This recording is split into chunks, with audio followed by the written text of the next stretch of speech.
Mənim də səsimi Aygün Kazımovanın səsi kimi eləyə bilərsiniz, ya Brilliant Dadaşovanın. Bilirsiniz mənə belə nə qədər səslər göndərirlər, xanımlar xahiş edirlər ki, sevdikləri müğənnilərin, aktyorların səslərinə onların səsini bənzədim.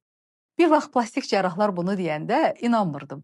Deyirdilər ki, gündə birinin aktyorun şəklini gətirirlər ki, mənim də burnumu belə elə, üzümü belə elə. Axı mümkün deyil. Sizin üz cizgiləriniz bənzəmədiyi kimi, səsiniz də başqalarına bənzəmir. Bəli, kimisə parodiya eləmək, təqlid eləmək mümkündür.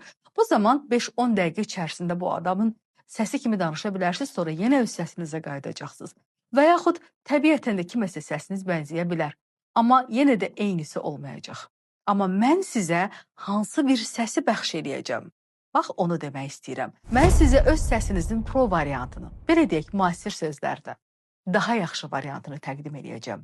Əgər səsinizdə xırıltı varsa, əsirsə, zəifdirsə, bəli, bunun bir hissəsi ilə foniatr məşğul olmalıdır, yəni səs həkimi.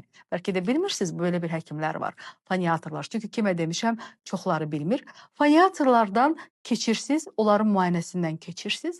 Daha sonra onlar məsləhət görürlərsə, nitq təlimlərində sizin səsinizi daha yaxşı, daha dolğun, daha diapazonlu səs-nəfəs məşqləri ilə daha da inkişaf etdirə bilərik.